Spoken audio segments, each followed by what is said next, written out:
Good morning, Irish Whiskey Academy.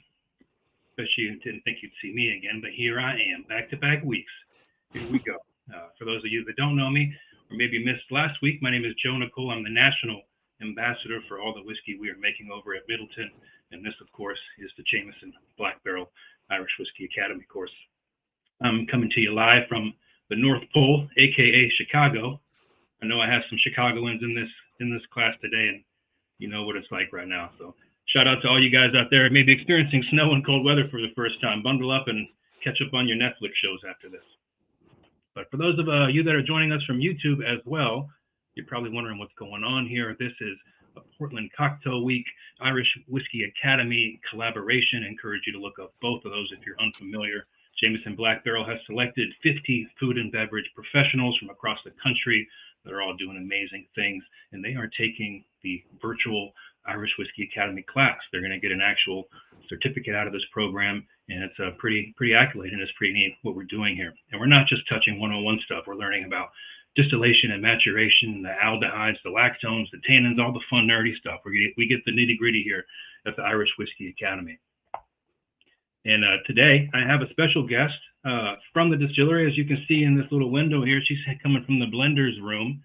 This is Brona Kelly, and she's one of the master blenders over there. And she is going to be diving into the final stage because we've made it, guys. We made it 5 weeks, and we are at the blending stage in the final class of the Irish Whiskey Academy. So hopefully you've been getting good grades, you've been studying, and you're excited for your final exam. And before we get into it, though, of course, we're going to go over the socials. If you're a fan of content like this, if you're out there on YouTube, or of course all of our friends here in the cohort, please like us on Facebook, subscribe to the YouTube channel, follow everyone on Instagram, and please comment below and ask questions, especially if you're in the cohort. And as you are listening, I encourage you to think about not just like the bottle and single bottle expressions. I want you to think about like how we keep whiskey recognizable year after year. I want you to really kind of formulate some fun questions for Brona at the end here, and as you're asking them in the chat, I'll make sure we star those, and we'll get to them at the end if they are pertinent and we need to answer them in the moment.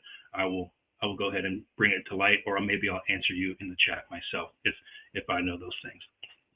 But without further ado, we're gonna get into it. You guys have had a long 5 weeks. You know all the stuff. You're aces at this, and we're at the end. We're at blending.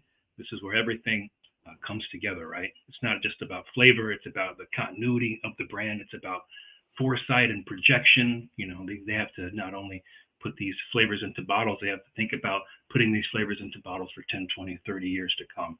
And I'm excited to hear how Brona brings all that together, how she kind of mixes her sensory with the Excel spreadsheets and keeps Middleton afloat over there. Brona Kelly, welcome to the show. And welcome to the Whiskey Academy. This is your first time, I understand, right? Yeah, it is. Thank you very much for the lovely introduction, Joe. I'm absolutely delighted to be here.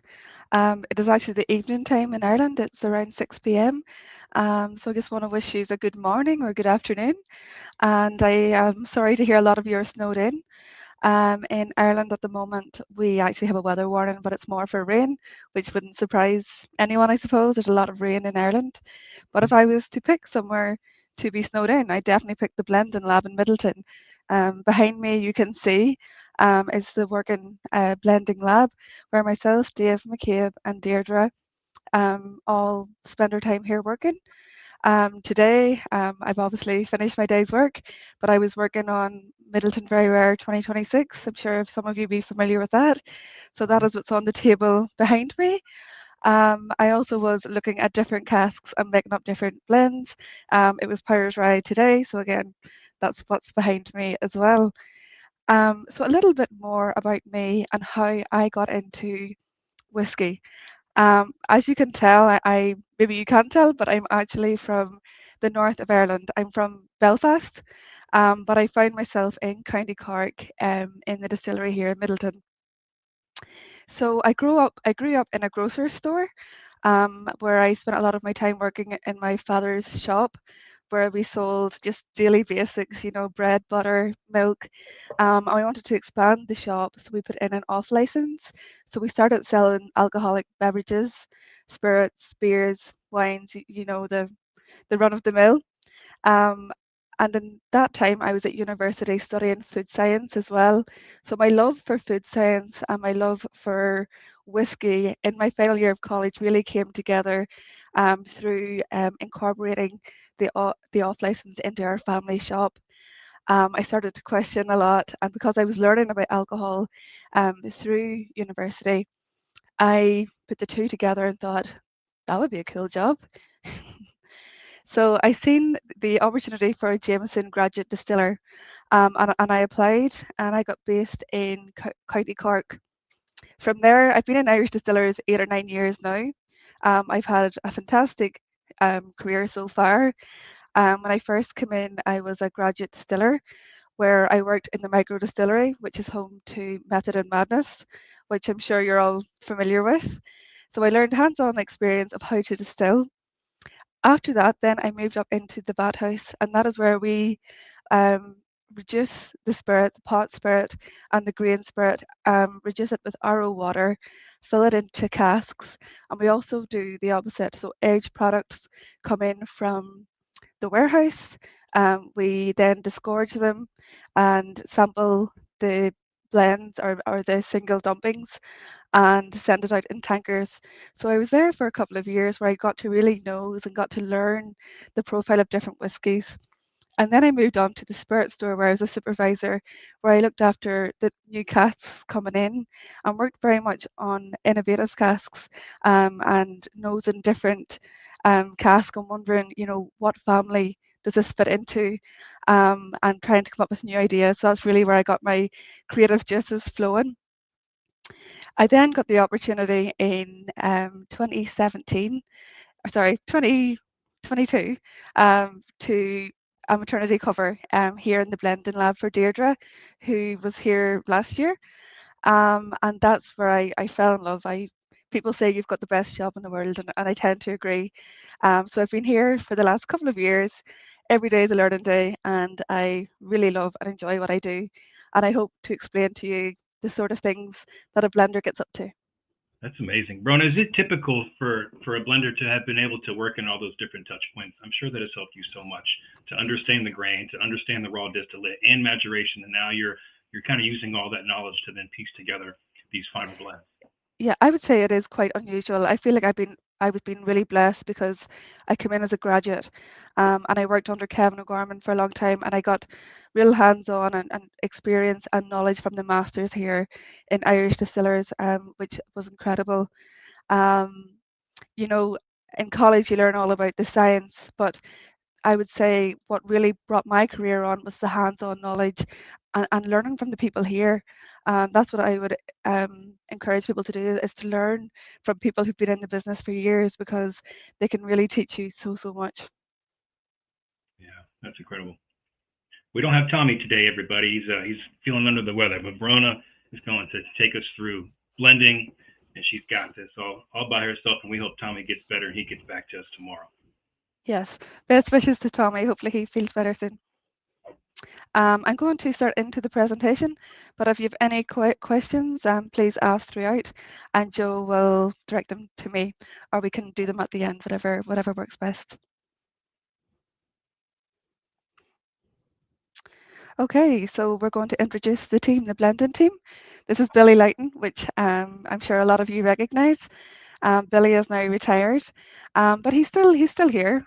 We still rely on him for a lot of knowledge. I was with him in London recently at the Irish Whiskey Show, and I love spending time with Billy. I love hearing about how things used to be done, and he really is a wealth of knowledge. Dave McCabe is now Master Blender. He again is a wealth of knowledge. I work with Dave every day, and every day is a school day here. And he is incredible at his job and really inspiring. So delighted to work with him. And Deirdre O'Carroll, who is currently on maternity leave, but Deirdre is my colleague as well. She has taught me a lot as well, and we kind of bounce ideas off each other. And definitely when it comes to innovation, myself and Deirdre definitely get on like a house on fire, and we get too excited some days that Dave has to rein us in, but it's all part of the job. So the role of a blender. So I kind of touched on a few things that I've been doing today, and that's just today. I would say every day is different, but we manage six different whiskey brands. So there's Jameson, as you know, Redbreast, Middleton Very Rare, the Spot range, Powers, and Method and Madness. And the main part of our job, like the bread and butter of what we do, is to ensure the flavors are consistent, batch on batch, day by day, year by year. We are constantly trying to make sure that every batch that we make of whiskey, no matter what family we're working on, is as good as the one we made before. Often every cask sample is analysed and nosed before it goes into the final blend. So it's up to the blender's discretion and the blender's nose and to work out what casks suits the blend and is it as good as the last one. So it's a lot about quality and consistency. We also liaise with our cask suppliers. Irish whiskey is a product with a global influence. Um, so it's a global influence, sorry, but it really is a top quality product, and as you know, it can only be made in Ireland. So we put in a lot of work, and we work with our suppliers. So we've got the likes of the ex-bourbon industry, and our sherry casks come from Jerez in Spain. We have long-standing relationships with both of these cask suppliers, and it's how we maintain our quality. And again, the barley comes from Ireland. We get the maize from France, and we have high specifications and quality teams managing all of the raw materials, if you like, that come into us to make sure that we always have the best quality ingredients. So the role of a blender. At the moment, we have 2.2 million casks maturing on site between Middleton and Dungourney. At the moment, we have 162 warehouses between Middleton, which is here, and then our Dungourney maturation site, which is about 10 minutes from Middleton. That's a lot of casks. And we have a lot of work trying to manage all of those casks and making sure that we're laying down stocks for the future, and also making sure that we have enough distillate in the correct barrels so that we're able to continue on making the brands that we have, and especially when it comes to age statements. Like we're planning for Redbreast 12, if you like, for 12 years time, for 30 years time. So it's making sure that you have all of the right casks and the right distillate types in those casks and in the right age groups to make sure that we can fulfill forecasts for the future. We also work a lot on innovation and new whiskey creation, which is a big part of our job. And we also work on tastings and educations with consumers. So for example, today, I would have been on a call with a brand ambassador who is going to give a talk on Redbreast. So we went through Redbreast 21 and we stripped it all down, talked exactly about what cask types is in it, distillate types, and basically the history and the heritage of Redbreast, just to educate him and to fulfill his criteria. So whenever he is given a talk, that he is fully aware of what he is saying, and that he's able to, give insight, knowledge on, how has it evolved over the years, or is it different, or is it changed? But it's just all of that inside knowledge to speak very clearly about it. We also look after the cask planning and the filling strategy. So as I mentioned, we have different distillate types and the filling strategy. So we have to instruct to the spirit store, to the operations team, what the distillate should be filled into based on the forecasts that we have for years ahead. We also manage the sensory training across Irish distillers. So in where I work in Middleton, we have about 60 people on the panel. So all those people have to be trained like every year they have to do like sensory tests to make sure that their nose is still up to standard, and a lot of training and given a lot of information just to, make sure that all of our trained panelists are at the top of their game. So I'm going to talk about blending. So all whiskies involve a marrying, blending of cask types unless it's a single cask released. So it's defined as blended Irish whiskey, which is two or more styles of whiskey which are married together. Example, a pot still whiskey blended with a grain whiskey. For example, a pot still and a grain malt um, mixed together. Redbreast 12 is not a blended whiskey as it's all single pot still, but we have married different casks together.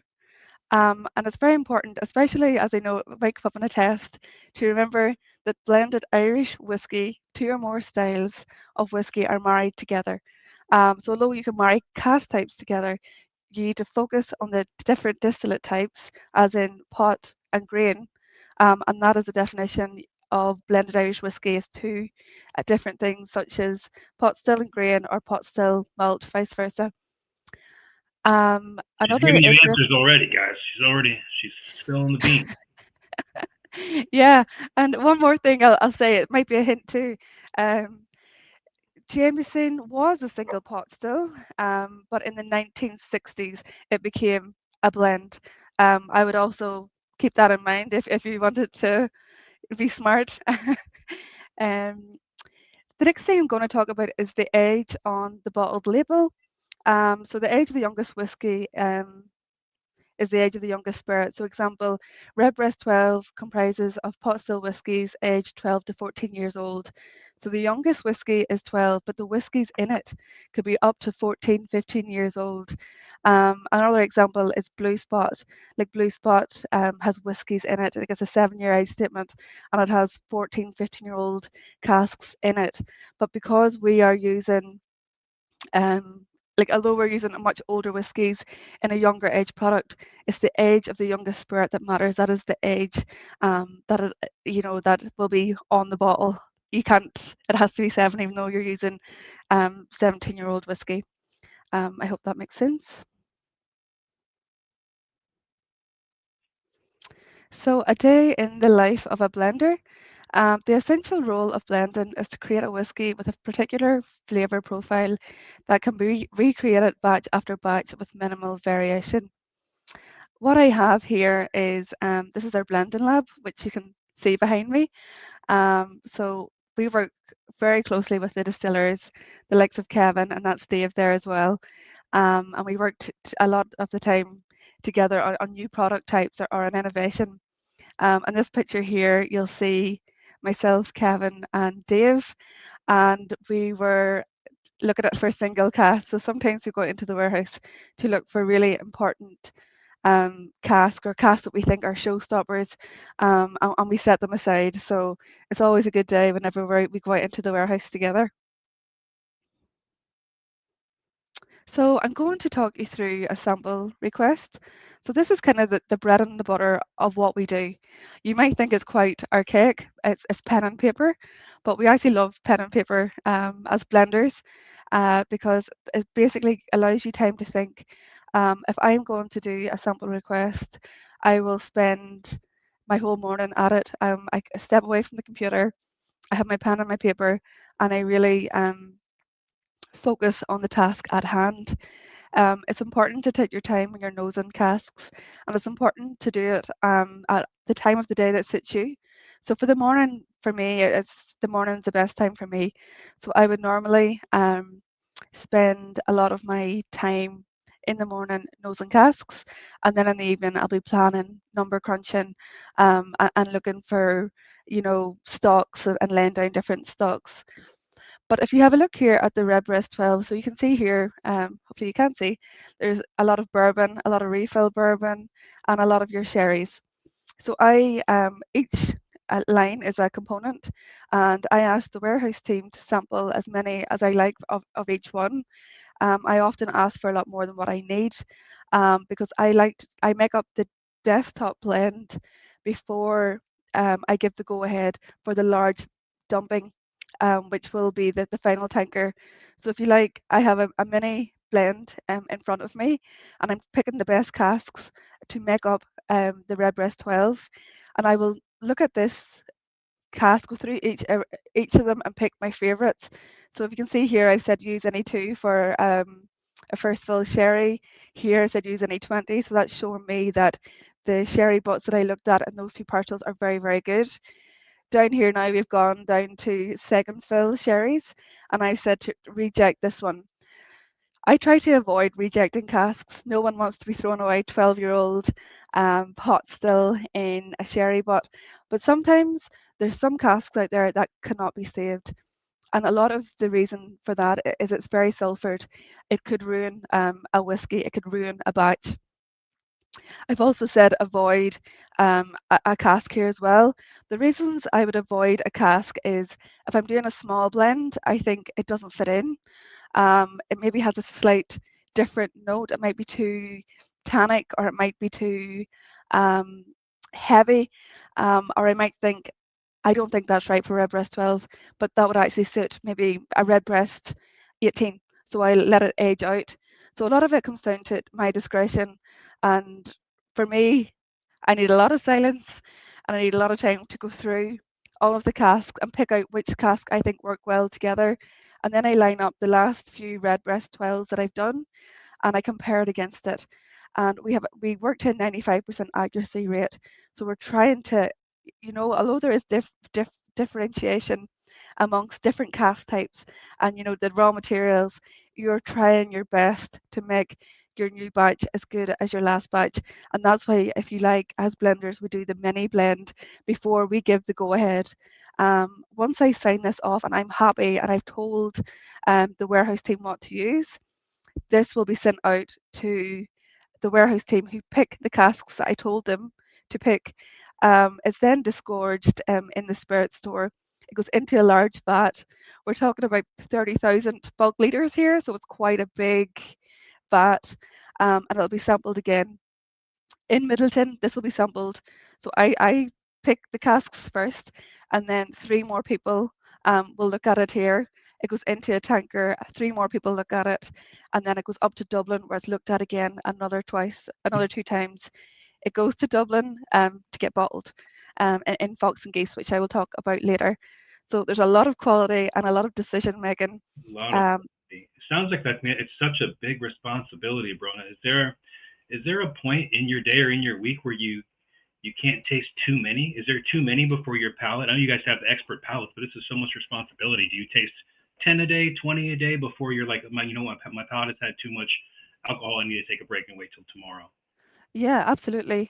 For me, like I try and just do one sample request per day. We have a schedule of bottlings, so I know what's coming down the line for the next 2 or 3 weeks, so I can manage my diary to spread out what I'm working on. And I know there's 3 of us here, so we're able to divide it and conquer. And the fantastic thing about having 2 or 3 of us is that if there's any questions over a certain cask, or I'm not sure and I'm like, I want a second opinion, there's always one other blender here who can run their eye over it. But what I would say is, yeah, spacing it out. Morning times for me, I dedicate it to sensory, but you can overwhelm yourself. So definitely, it's prioritizing your day. So the best reset of your palate, if you will, is just to wait until the next day and go again. Yeah, or what I often do is as soon as I come in, I set up casks and I look at them, and I might go back a few years later and go over them again just to see if my opinion is still the same, or just as a reassurance. I think looking at casks, first and letting them breathe and come back a few years later, for me, I really find a lot of value in that. Yeah. Now, I know this is just one sample request for you guys that are watching, but across the 6 brand families, used to be 7 until recently, there's dozens of SKUs. Some of these SKUs have 3, 4 barrels involved. It's just kind of a crazy thought when you're thinking of this job is just so wild. And you were saying earlier, I just wanted to touch real quick for those in the chat. It was asked a few times that sulfur note, that can't be aged out. But if it's too tannin, or maybe there's certain esters that are off for you, you can let that rest for a little bit. But as soon as you get that sulfur, we're not letting that rest anymore. That's kind of spent. No, Yeah. sulfur for us is in a lot of our whiskey, it's just too overpowering, and it's very, very hard to blend out. As you mentioned, like if something was too tannic, and we're able to mellow it down, I'm able to balance it with a lot of refill bourbon, or add in, a bit more B1s, or add in a bit more first fill. You can balance it. Sulfur is really, really hard. Once you know sulfur, you can't get it out of your nose. It's very, very strong. And it's kind of it's an off note most of the time for us. Yeah. Well, thank you. No problem. So from the cask to the bottle, I've sort of mentioned this. So bottling call off, that's how I plan out my weeks for the sensory. We calculate the number of casks required to meet the volume of brands required. We then cast, sample, and screen. That's a big part of my job. Like I mentioned earlier, I was doing the Powers Rye. So sensory and cast samples, composite, created, and compared to previously made batches. So that is me doing my desktop exercise and comparing to other previous composites. Blending team approve and sign off. We then do cast picking and vatting. The casts are disgorged and according to formulation given to them by the blenders. The vat sample is taken and approved by 2 sensory panelists. Tanker filling then, strength and volume of vatted product is recorded and then filled into the tanker. 3 sensory panelists required for approval before the tanker leaves the distillery. The tanker then arrives in Fox and Geese, our bottling hall up in Dublin. There's a sample taken from the tanker to be approved prior to release. Vatted product filtered and strength reduced. Sensory approval during this process. The sample is then returned back to Middleton, where it is approved again by 3 sensory panelists. So a lot of my job daily, I'm signing off finished products. So if you like, I'm at the very start of the process where I've picked all of the casks. It's all followed through, and then again, when it's in the bottle, I also sign off on it. And that's a big part of what the blenders do. It goes full circle. So the blenders have control from start to the very end to make sure that we are totally happy with the product. So the flavour is key. The sensory properties of whiskey can be subdivided into aroma, taste, mouthfeel, colour and appearance. If we are working on innovation, all of these come into play. We look at the aroma, taste, mouthfeel, and visual. For most of our main brands, it's mostly just nosing. We smell a lot of our samples at 20% ABV because it opens up the whiskey and you get to smell a lot more notes. So the aroma of a whiskey is derived from the various raw materials and production methods used. So example, cereal, yeast, method of fermentation, method of distillation, cask type, length of maturation, microclimate, and the geography of the warehouse. Taste can be influenced. So the likes of a sweet taste, I would say that normally comes from your refill bourbon or your first fill bourbon. Um, barrels where you get a lovely honeyed sweetness coming from the influence of the bourbon that it held. So it's a really good, like I would say, bourbon barrels are the foundation of a lot of our whiskies. It's what we build on. It's like the foundation of the house and we add to it. The bourbon barrel gives the structure and the mouthfeel, and basically it's a really good recipe to start on. Bitter would come from the likes of, a lot of the time is virgin barrels, but whenever I say bitter, I don't, what I would mean from that is a lot of tannin in the oak. So basically you get a lot of dark chocolate notes, a lot of roasted coffee beans, which virgin barrels can be exceptional in some blends, and then in other blends you might want to tone them down. So an example would be the Powers Rye, which I'm doing today. The virgin American oak barrels are fantastic in it. It really stands up against the spicy rye. You get a lot of the dark chocolate flavors coming through. And again, we also use a refill virgin barrels in this too, just to balance out the flavor. But it's something that we definitely can work with. So the next thing is sour. If you get a sour note, it normally has came from fermentation, and it's normally caught as a distillate. The distillers will be looking at the distillate as normally caught that way. So the next thing I'm going to talk about, sour notes could also come from the fortified wine casks. So we import a lot of wine casks and import a lot of wine casks and a lot of sherry casks from Jerez. And we try and plan to bring those in during the winter months to stop any microbial growth. But since 2008, that is how we plan to send our casks to us. But the um, but the I think we've lost Joe. We'll keep going. So that is basically what we do. Mouthfeel, especially for single pot still, is um, critical. So attributes such as mouth-warming, smooth or spicy, mouth coating, or astringent. So we work a lot of mouthfeel, and it comes into play a lot during innovation. So visual, the color can tell you a lot in terms of cask influence, but not the age. So sensory analysis, why do we carry out sensory evaluation? To detect possible off notes, to ensure consistency, to evaluate potential effects of changes in the production process, the sensory evaluation methods that we would use is sample screening, comparison with a standard reference sample, descriptive analysis, and triangular.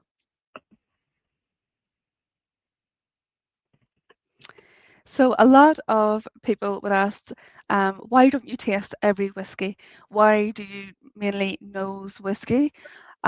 We do taste whiskey from time to time, and we do spittoons whenever we're making new products or tasting different products. But mostly it's done on your nose. And the key reasons for this is that the smell often prepares the palate by helping your brain anticipate the flavors and aroma you will taste.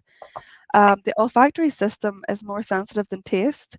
Odor, odor molecules are detected at incredibly small concentrations. Taste needs a much higher concentration to trigger a sensation. Taste and smell are closely linked to the notes.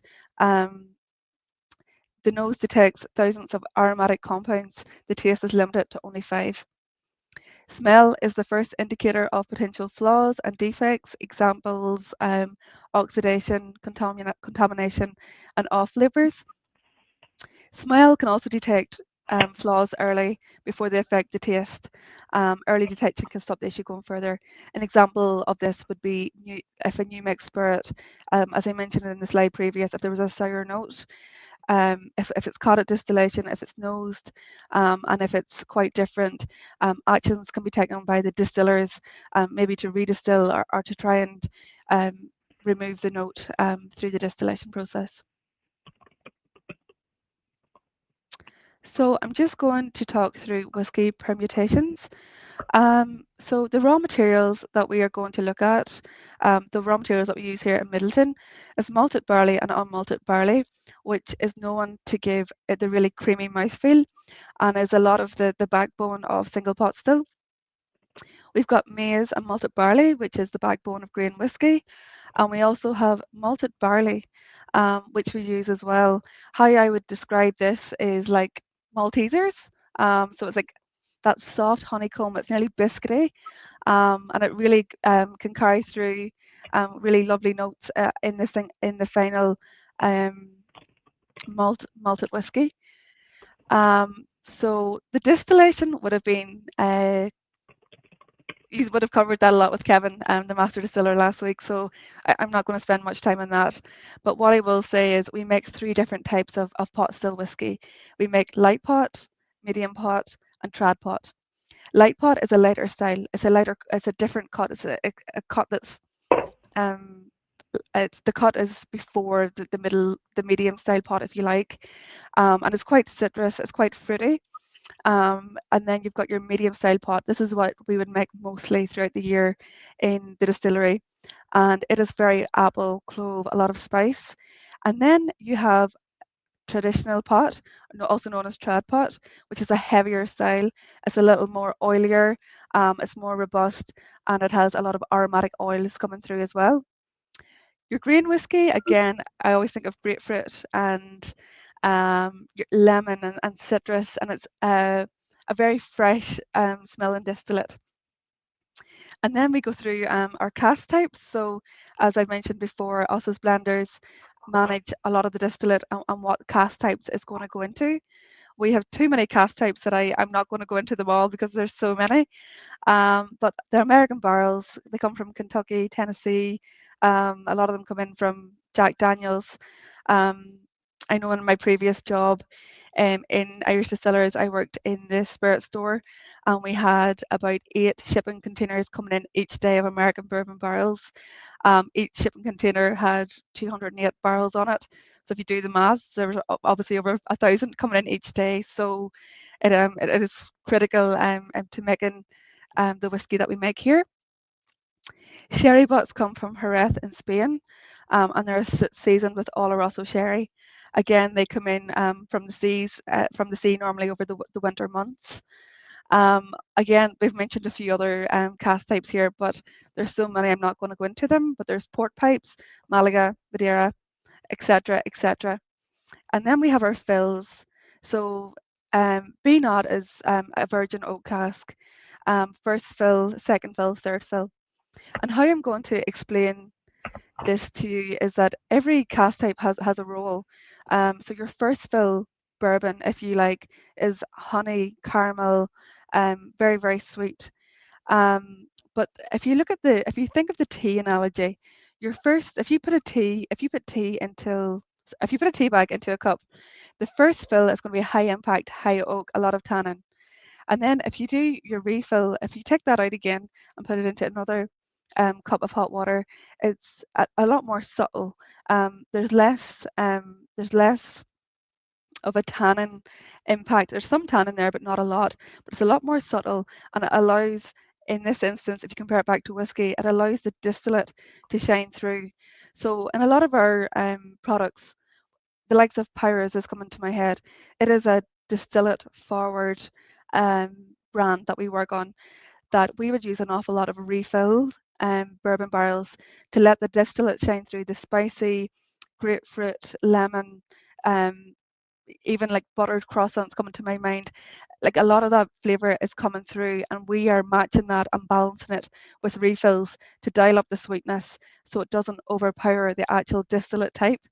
So every cask has a purpose, and it has an impact on each product that we work for.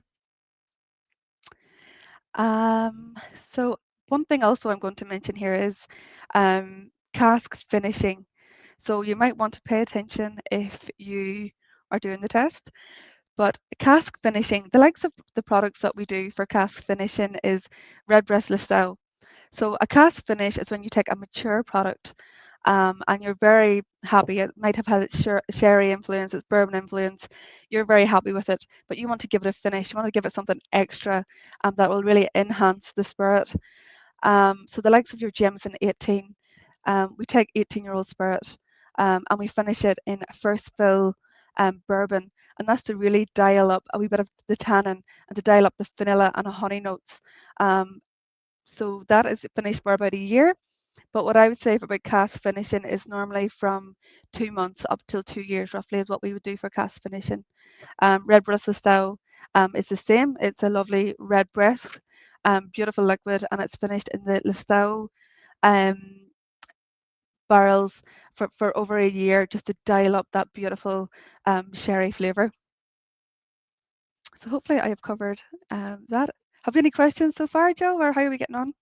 Yeah, there's a few. I think some of these can go to the end to create a little bit more of a conversation with you later Okay. on. When it comes to these to the finishes, and as far as the finishing goes, you're not finishing one cask type. You're taking all the cask types that are going to be going into that bottle and then finishing them together. Or there's sometimes where you only finish one cask type and then blend.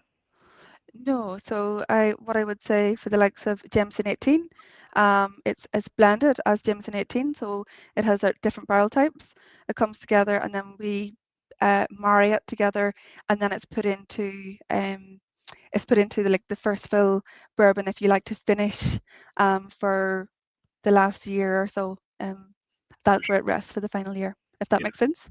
Oh, for sure. I just wanted to make sure that they all heard it, because that could be on the test. You never know.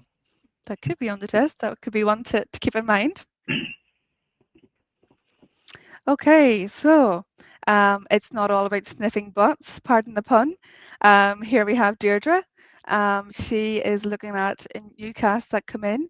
And normally, if we have new casks coming in, it's an exciting exciting day for the blenders.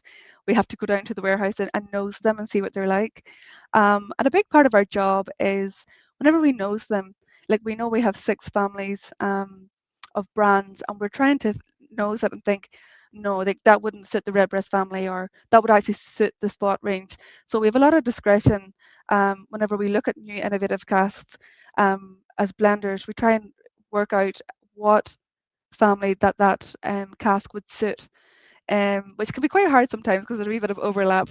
But to have new product innovation down the line, you have to always be at the top of your game and look at different creative barrels and look at different trends to see what's out there and bring it in and try and, think about what distillate suits this cask type the best, so that we can make new products in the future.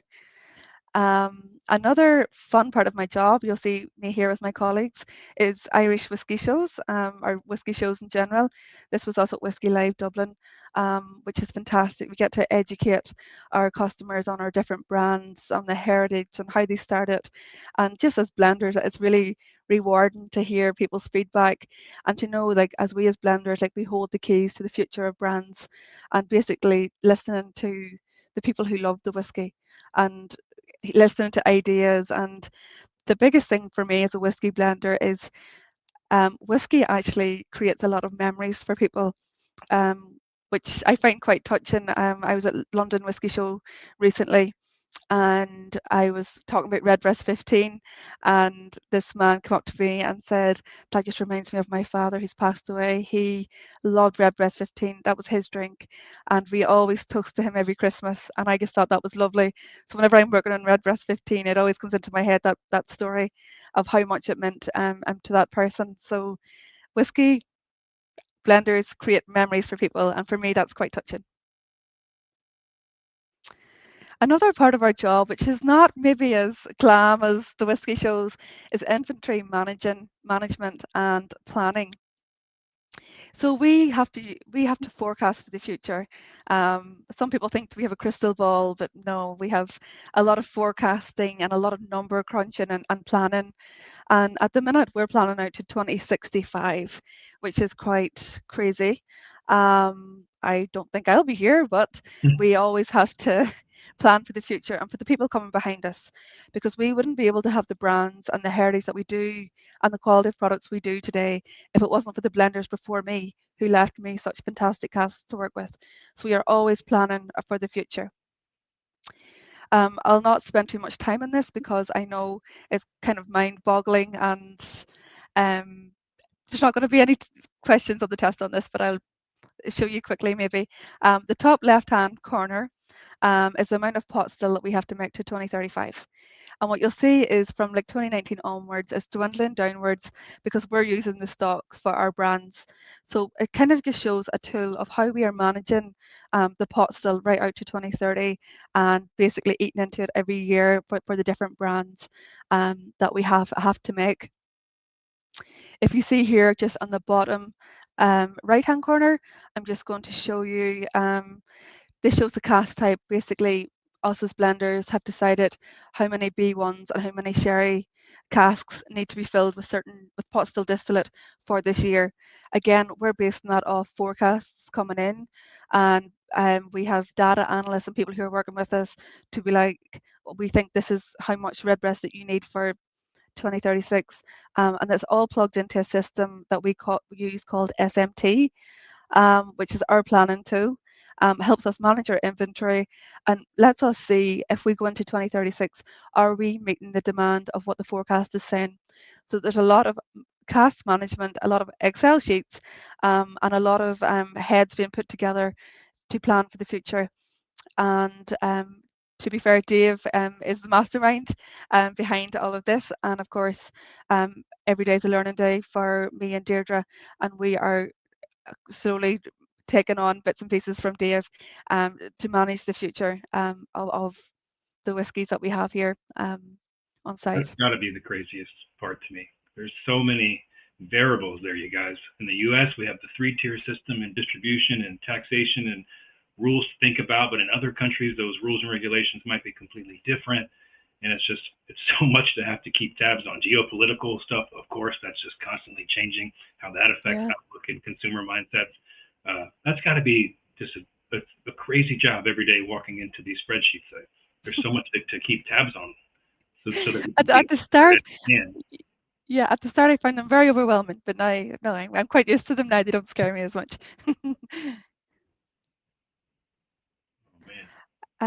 So we also do cask supplier visits.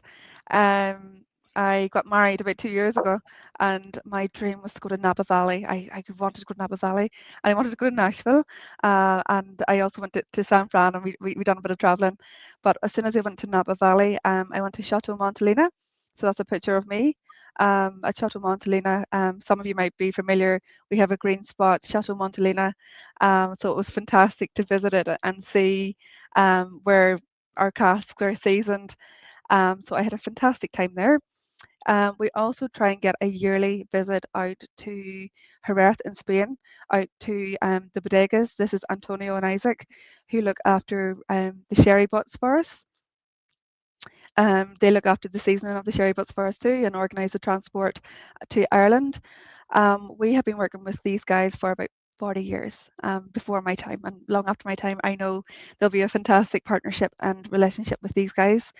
We again wouldn't have the fantastic innovations that we have without them.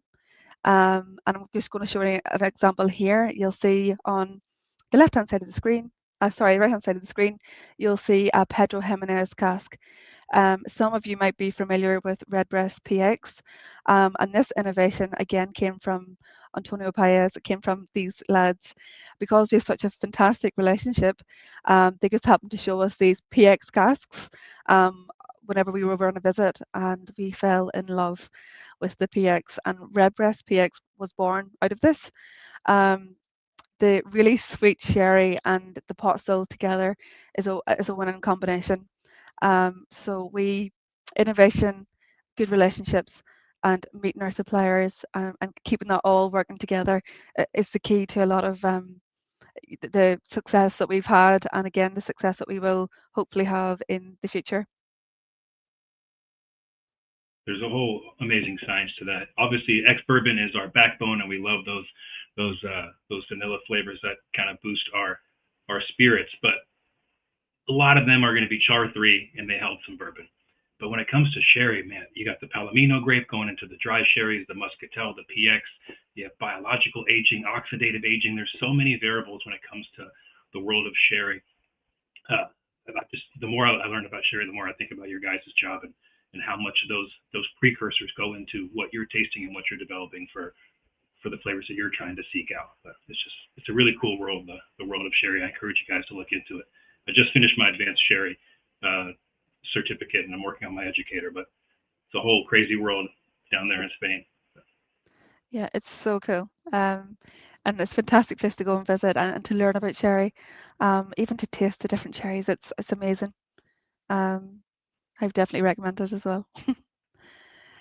So on to innovation. The last two, so Jameson Triple Triple Chestnut was one of the big ones I worked on, which was fantastic, and it seems to be doing really well at the moment, which is very cool.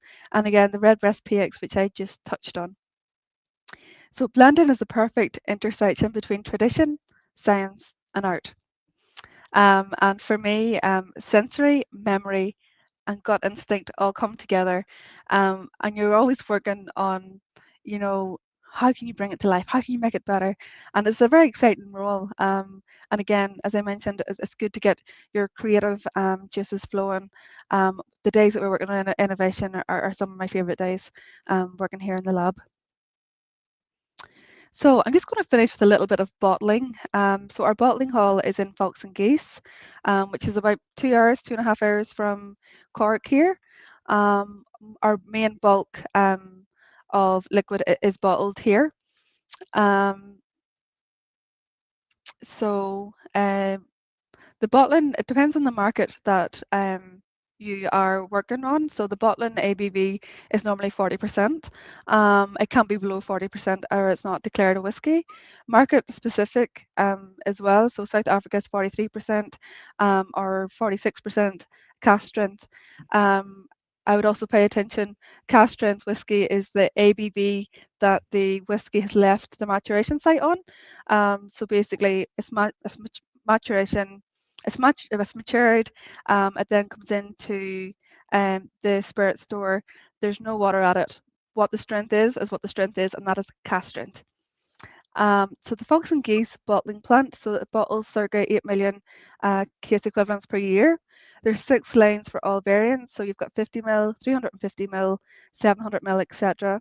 The lanes can also bottle circa 200 by 700 ml bottle per minute. So it's doing quite a lot.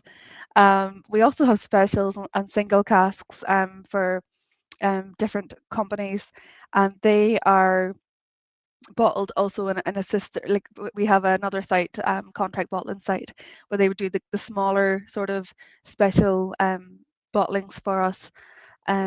So to follow on from just what I've said, we're just going to show you a video. Okay, so we'll just maybe show the video now.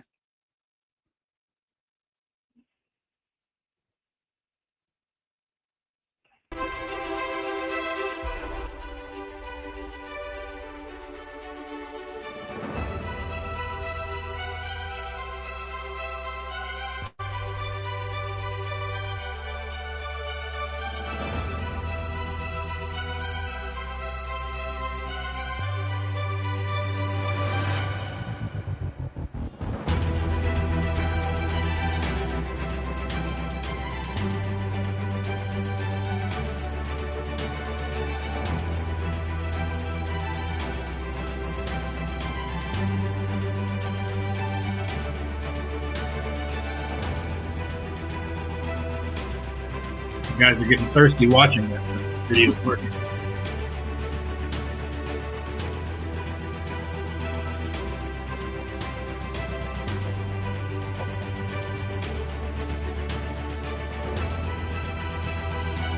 This is actually in Brittany's backyard.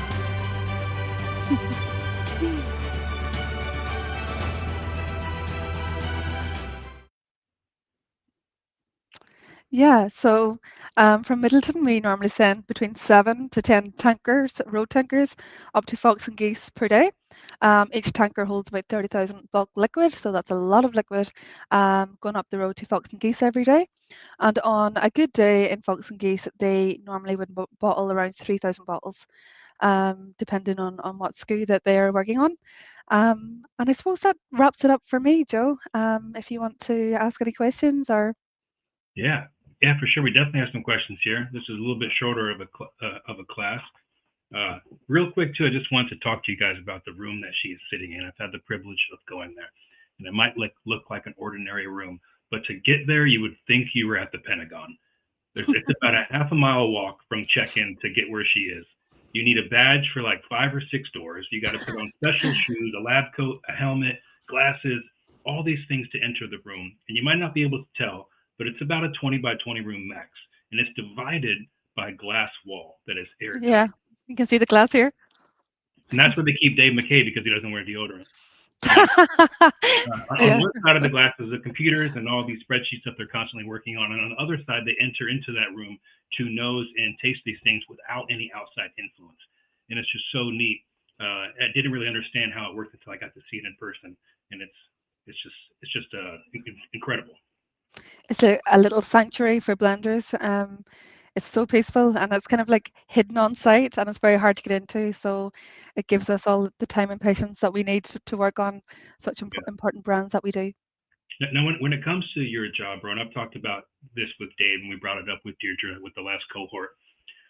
In order to keep that palate of yours fresh, that nose, that palate, are there certain things that you have to kind of look out for when it comes to like fragrant shampoo or perfume or perhaps some spicy food? Do you try to mitigate some of those elements when you're going into work so that you don't mess up your olfactory nerve?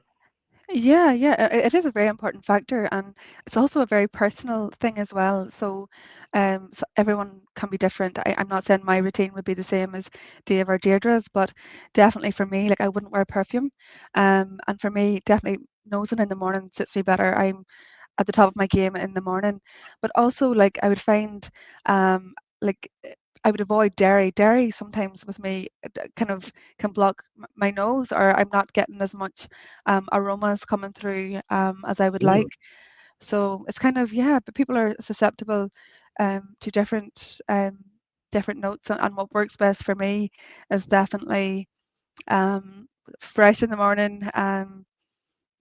Definitely looking at your samples and coming back to them. And I also find like I would drink a lot of water whenever I'm nosing. I don't know why, but nosing samples makes me very thirsty. So each to their own. Everyone has their own way that they nose samples. So because I'm lactose intolerant, there's a good chance that I could apply to be a blender. I've already Yeah, put one foot in the we door. should have put you to your test, put you through your paces when you were here. I'm ready to go. I'm going to get into this chat. We obviously, of course, appreciate you walking us through that and what the day to day is like for a blender over there at Middleton Distillery. Tomorrow, for those of you in the cohort, you'll get to deep dive and really kind of bring to light some of those other things that we're not discussing today. We have more time tomorrow. But with the questions we do have from some of our YouTube viewers and some people in the cohort, we're going to go ahead and get through these. I encourage you to keep asking away if something comes to mind. There's only about 10 or 11 so far in the chat. I think I covered some of these as we were talking and commenting, but let me get to this first one. And this one comes from at F Melissa, I believe it. Again, apologies if I mispronounce your name. I'm just trying to read your usernames here. But this question, Brona, is they would love to know a little more about what kind of testing the sensory evaluation staff goes through. You're saying you get tested once a year to make sure that you're on your best. So tell us a little bit about how that works for you without having to explain too much or dive into any top secret stuff. Yeah, so like there's what I would say is we have in-house testing, and we work with an expert company called Flavor Active. So I'll talk about Flavor Active first. Flavor Active is a company based in the UK, and it has picked out the main notes that are in whiskey. So they have acetaldehyde, they have coconut, they have vanilla. It's the main components, and off notes. There's sulfur as well, where we're all trained off on the notes. So there's an expert panel, if you like, and we're all trained off on those notes. So the likes of last week, every 2 to 3 months, the expert panel, if you like, would have to do blind tests, and that's where they take whiskey, they take a Jameson, and they spike it with different notes, and we have to say if it's Jameson or if it's no, it's not a Jameson, and why it's out. So we do that every couple of months, and we get our scores back to constantly keep us at the forefront of our roles. So that's what the expert panel do. What I would say for in-house training, what we do is we have a quality team on site, and I work closely with the team lead there. And to get the 60 people, we try and test them maybe 2 to 3 times per year. And what we would do is triangle tests. So we might set up 2 Jameson originals and 1 Black Barrel, and we will ask the sensory panelists to pick out the odd one out. This is also known as a triangle test. We also do it with the likes of, I might put in 2 Redbreast 12s and 1 Redbreast 15, and I ask them to pick out which one it is, and why. So if they are getting most of them right a lot of the time, and we do it 3 times a year, every third of the year we do it. So again, we know that people know their products, they know what they're nosing, and again, if you're meeting the criteria of that sensory panel, you stay on. And unfortunately, if you're not, at the top of your game, or you're not there, you can get retrained, or you take time away from it. I hope that answers the question. Yeah, that's great. For those of you that are looking to further your education after you get an A+ in this course, of course, there are some really cool high level certs out there when it comes to smelling and whiskey, and you get mailed these kits that she's talking about, and you can really hone in on certain fragrances, and it trains your brain to recognize those when you're tasting spirits. It's pretty neat. And this one comes from, I believe, Aeon at Aeon. I don't want to say that last part out loud just because we're on a family friendly show here. Do you smell casks daily or have a smell day a few times a week? We talked about that a little bit, but go ahead and feel free to answer that. Yeah, it's a fair question. For me, I smell cask daily. I always want to, um, like the main part of my job is, the bread and butter is nosing, and I always want to be on top of my game. So I would definitely nose casks every day. First thing I could do when I come into work would be nosing casks. I usually have them set up from the day before, to know what I'm going to be working on tomorrow. Like tomorrow, I know I'm working on Middleton Very Rare 2026, so I have scheduled a lot of time tomorrow to work on that and to nose the casks for that. So every day is a training day in my head, and you train your nose. And the only way I feel I'm going to improve and get better is by nosing every day. But that's just personal preference. Yeah. Do you find it? I feel like if I had a palate like the three of you have, you just can taste everything and smell everything. Does it ever ruin your dining or cocktail experience when you're at a restaurant? Do you get a meal or a cocktail and go, it's missing this? Does it? Does your palate so good that you just are like, man, I would have made this dish differently? But Yeah, that can happen too. yeah, yeah. If Yeah. Burner's ever sitting at one of your bars, you guys better be careful.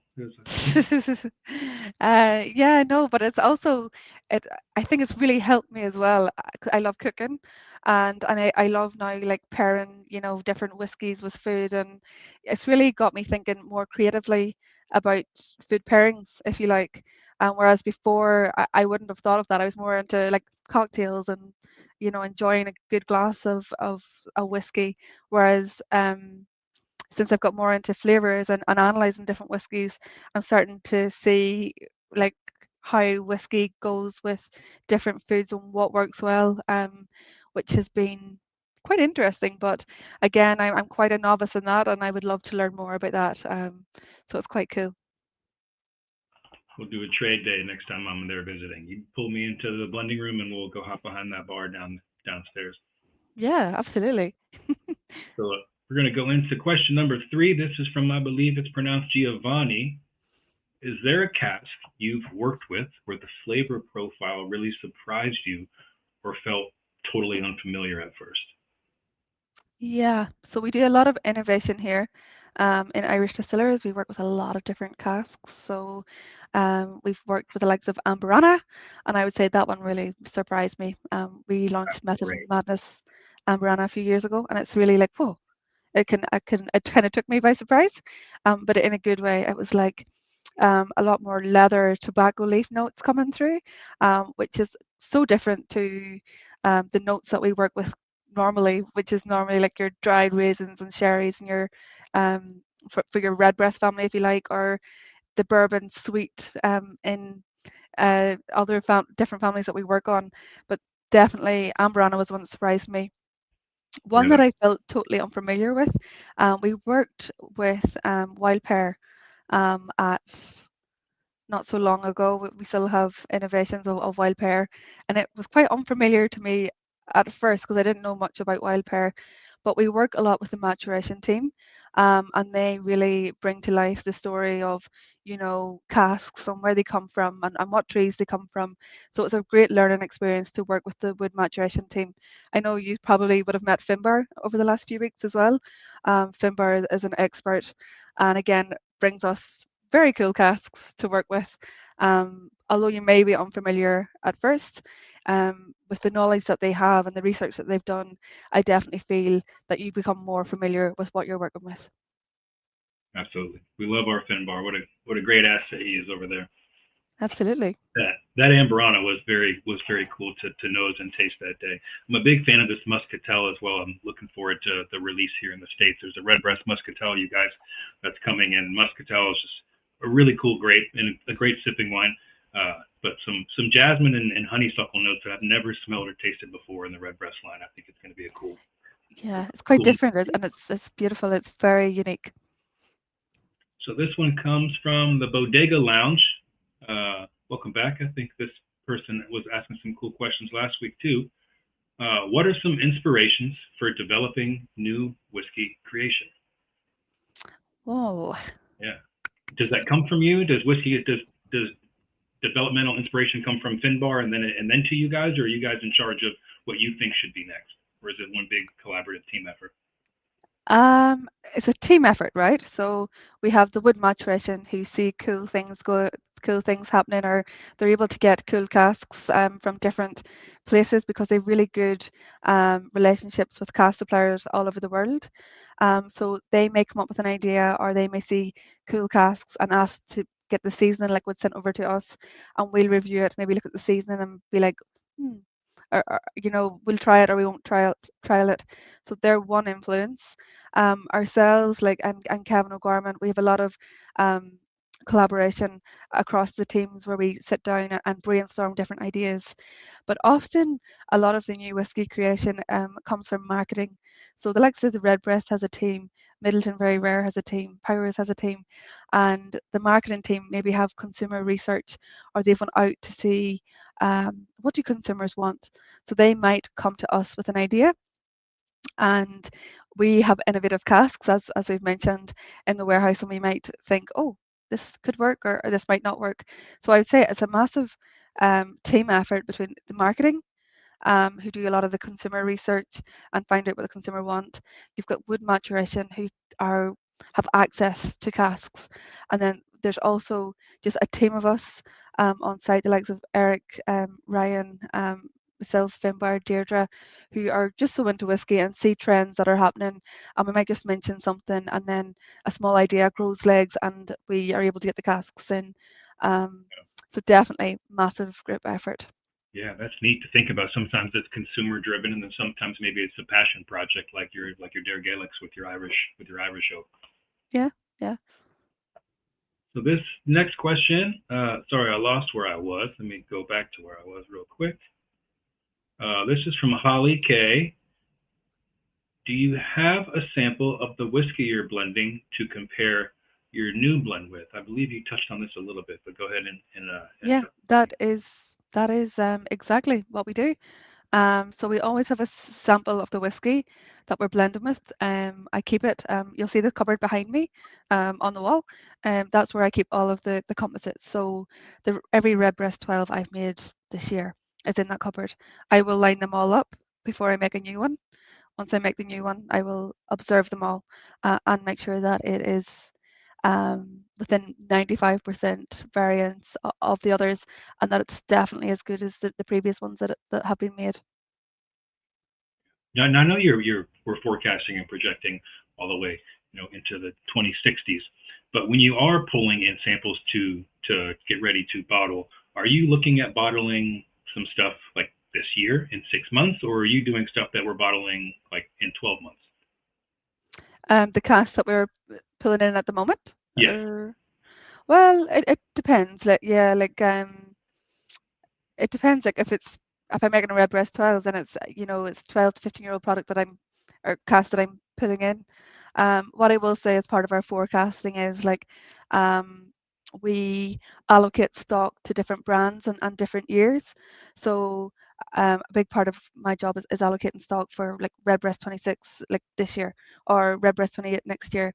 So at the start of every fiscal year, if you like, we look at our stocks and we allocate that to a certain brand, so that I know where my stock is for that year, and that I know I have enough to meet the demand. And then if I look ahead at other years, I know where the stock is, and we dedicate it to different years of Redbreast, or of whatever product I'm looking at. I hope that answered your question. Yeah, yeah. Here is a question about your palate coming from Aeon again. Do you taste specific things to reset your palate, or do you smell things to reset your nose? Yeah, so to reset your palate, I know a lot of people would use crackers for this, but for me personally, um, no. Like if I'm having a day where I will be tasting something, for me the best thing to reset my palate is just water. But again, it's personal preference. To smell things to reset your nose. So often, I've talked a lot about today about sensory and nose and samples and passing samples. So no matter if you have a tanker that you want to pass, the sensory panel will have a standard and then have the tanker sample. So you will always have what it should smell like, what is the gold standard, and the new one that's just been made. So for me, that is how you would reset your nose. And if you're looking at a lot of Jamesons, you've got Jameson, this is your gold standard Jameson, this is Jameson. You've got 5 Jamesons that have been newly made over the week. You're constantly nosing that to make sure that it is comparative to your gold standard. And across the 5, how you reset your nose is you smell the gold standard and go again. And again, just breaking up your day if you're nosing a lot of samples is to take breaks. But for me, the best way to reset your nose is with the standard. Thank you. And this is on the forecasting spreadsheet side. This comes from T. Lebron, I believe. Sorry if I said that wrong. Do you utilize forecasting LLMs? Well, this guy might be in our world using fun acronyms like we use. Do you utilize forecasting LLMs nowadays? I'm sure we have our own programs and stuff that we use within Pernod Ricard, but Yeah,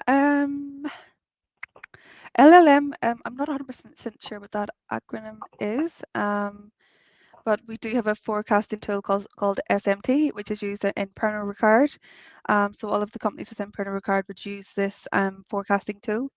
I hope that answers the question.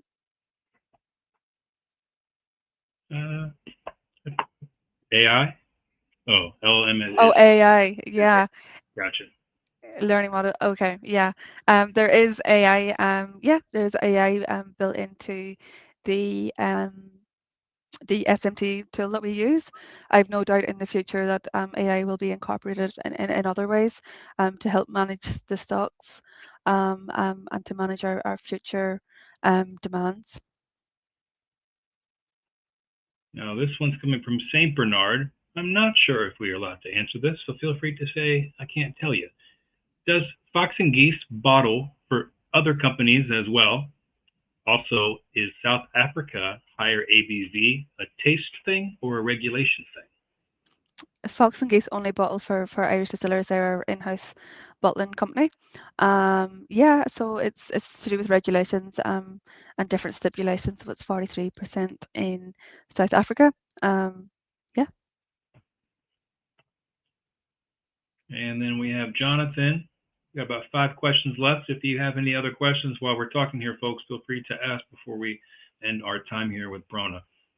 This question comes from Jonathan. How many people have to greenlight the final product for a new innovation to officially go into production? You know, you were talking earlier about how many times people are smelling and tasting all the way down the line to Dublin, but can you elaborate more when it comes to innovation? Is it pretty similar? No. No. That is that's a different ball game. So final product for innovation, like I'll give an example of one of the ones I worked on.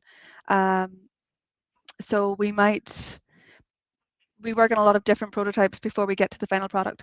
So there's a lot of testing, a lot of trials that are taken out that we do with trained panelists and untrained panelists on site. So you might have 30 people on site, trained and untrained, per trial, and you could have 3 or 4 trials before you actually whittle down which prototype is working best for you. And then once you work down to your final prototype, you again run 3 or 4 trials again with trained and untrained persons within IDL. But then it'll also go to a consumer panel outside, and it'll also go to marketing. So there's an awful lot of stages before a final innovation product actually makes the shelf. So there's a lot of work. It's more straightforward for established products that we have here. I've talked about that, the different people nosing it, and there's a lot of sign-offs before the product meets the shelf. But innovation is a totally different ballgame. A lot of trials, a lot of prototypes, a lot of time, and again, a lot of, you have to really establish the opinions, and marketing has a big say in it. And again, consumer panels and expert panels as well will also often more than enough look at this product as well before it goes any further. Yeah, so much goes into it. I got a couple innovations behind me, and I can't imagine what went into some of these. I got Dare Gaelic, and I have this Green Spot 10-year cask strength that's coming. I noticed that. I worked on that one actually. It's a lovely Yeah. one, the 10-year anniversary. Yeah. And Sorry, then Black 100-year Barrel anniversary. cask Yeah. strength, which for those of you that will get to go over to Ireland eventually, you'll get to get one of those for yourself. But that only exists over there. You can bottle your own down at Bow Street. Excited to see which of you are going to get to do that. Let's go right back into the questions. This is coming from Melissa Hess, or at Hess Melissa. It looks like, does age affect the people doing sensory evaluations? No. Everyone. Yeah. No. Like we want you a variation of people. Children smell, Melissa? Are you asking if? Yeah. No. Well, obviously, if you're over 18 in Ireland, and but no, like we would have a vast range of ages of people doing sensory evaluations. What I would find is there's some people really good at picking out certain notes, and there's other people really good at picking out other notes. There's some of us that are really good at picking out sulfur, and others who aren't. So it's important to have a large panel of sensory panelists to be able to cover all of the notes that different people can smell. Yeah. Bodega Lounge again, coming back to us with question number 2. Is cologne and perfume or any scented soap even allowed? I guess that's what you're saying. Are you even allowed to walk into that blending facility with some kind of fragrant on you? Some kind of fragrance? Yeah, like I suppose, like, to be honest, the most people who work in here is the 3 blenders, and I suppose that we personally wouldn't, but there is, people do come in and wear it as long as it's not overpowering. I don't see an issue with it. And this question, why not bottle at the distillery, from Caleb? Well, I would say because Middleton is built to make and mature whiskey, not necessarily package it. But if Brona knows a deeper reason or bigger reason as to why, this facility is already massive as it is. I can't imagine where we would put that. It's so Yeah, huge to walk around I think I think you've answered it, Joe. There is we have a massive distillery here. All of the whiskey in the world is made here in Cork for Irish distillers, Irish whiskey, of course. So we have a full capacity production here that we wouldn't be able to have a bottling site here as well. And it has always been in Dublin. So it's just shipped up to, or it's road tankered up to Dublin. And from Melissa Hess, this is, what's one of your favorite whiskey and food pairings? Oh, nice one. I have been to Helsinki a few times, and it is fantastic. I go over and do a tasting with my good friend Matthew, and his friend is a chef, and he does a Redbreast 12 pairing with a beef, but it's like cured beef done in Redbreast 12, soaked and matured, and you eat it with rye bread. And for me, rye bread and the Redbreast cured beef with the Redbreast 12 is phenomenal. A simple one, cheese is beautiful with Redbreast as well. Yeah, and it also, like, the PX, Redbreast PX, is a fantastic dessert wine as well. It goes really nice if you're having a light dessert, like a nice sponge cake based dessert. I find it works really well. So good. Yeah, most of the time my job is behind the scenes and doing these educational things, but when I get to do an activation out in market, that's not just a Jameson bartender's ball working with chefs is probably my favorite thing, and doing redbreast dinners or spot dinners and letting the chef just kind of do their thing is fun. We got to do something with aviary a couple of years back that was great. And for those of you in Chicago, there's something coming to Maple and Ash here pretty soon that we're working out with the redbreast dinner. I'll make sure you're invited. This next question comes from I believe it's pronounced Camille. They say you mentioned that you can get a second opinion from another blender when needed, but how often do you usually interact with the other blenders in your daily work routine? Well, it's very small and compact Yeah. in here. You see that You can desk behind see her in the corner? That's Dave. you're bang on. That's Yeah. Dave, and you can't actually see Deirdre's desk. It's directly opposite from me. The three of us work in a small office. We work very closely together. We see each other kind of every day. So yeah, we interact with each other. We're a small team. We're the best of friends, and we get on like a house on fire. So it's definitely yeah, we interact every day. So it's important. Don't you Definitely. guys worry. She's not trapped in there all day long. It's a beautiful facility. You can go for a nice walk. There's a restaurant. There's a bar. She's not just stuck in this room for 8 hours a day. Yeah, we also like leave this building and go and talk to all of our friends who work in different parts of the distillery. So yeah, we have a lovely team here in Irish Distillers. That's awesome. Do you live fairly close to? I remember Dave was telling me he lives so close he can walk Yeah, Dave literally lives like not far from here, but I live about 30, 40 minutes away. So in Cork. Yeah. in Cork, yeah. Well, I think that's all the questions so far for the chat. I'd like to end with a couple of just personal questions to get you to kind of us to relax and close this thing out without having to think about too much work stuff. But I just have a couple here for myself. On a day off, I asked this last week. No work, no evaluation. You're relaxing. What do you reach for at home? And I know you probably can't Oh, pick a favorite, but what do you drink more often than not? well, as I said, I always link whiskey to like memories for me. I love that feeling. As I mentioned, I live in Cork, but I'm originally from near Belfast. And for me, ever since I've been here for 8 or 9 years, every time I go home, um, I love Redbreast 12. It's just such a beautiful whiskey.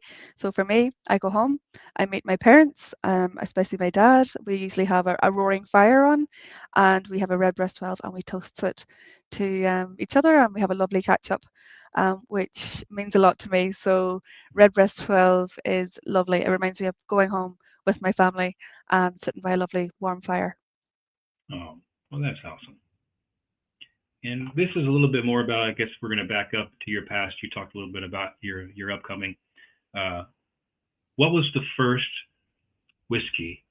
For me, I can remember when I was bartending and doing cocktail bartending, the first time that a whiskey really made me go, "That's different." And that for me, what was Redbreast 12, because I worked at a kind of a high volume whiskey bar, a lot of American whiskey, and I was familiar with peated whiskeys and Scotch and single malts. But when I tasted Redbreast 12 for the first time, I was like, "That's different than anything I've ever had. What is that about?"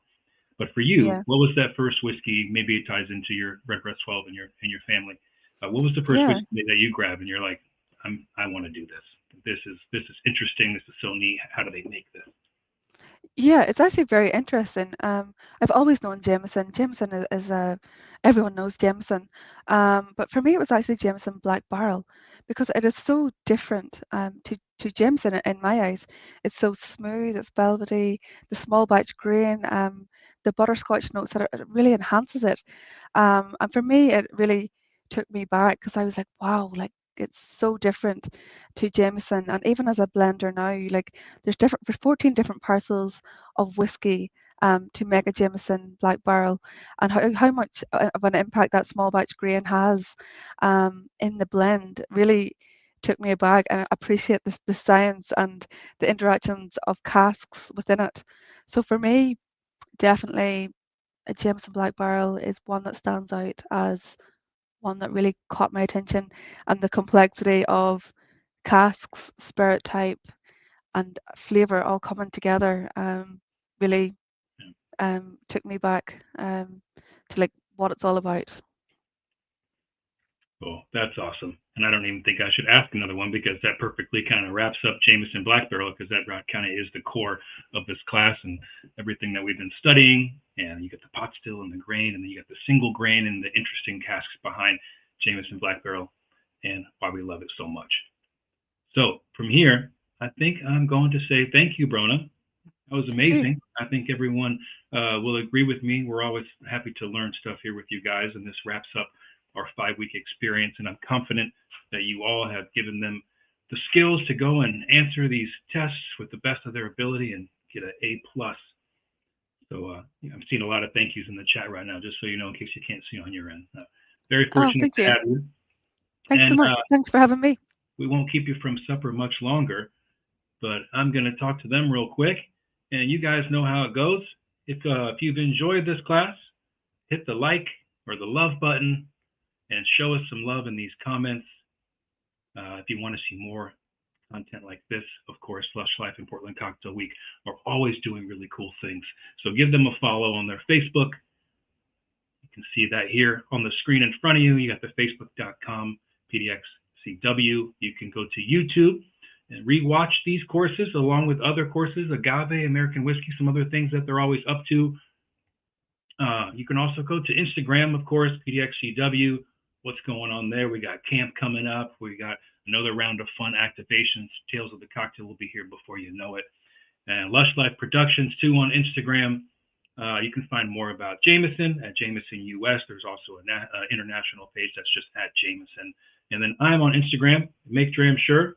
You can always ask me anything if you have any questions, especially coming up to your final. I know the first cohort created a group chat. I'm happy to be a part of that again, and they put a bunch of questions in there before the final. So if you have any second guesses, I'm happy to do what I can to help you secure that A+. But again, I'm honored to be here. I'm just honored to be your national brand ambassador. It's always a little bit of imposter syndrome, not being Irish myself, but it's always fun to talk to you guys and talk about the science of whiskey.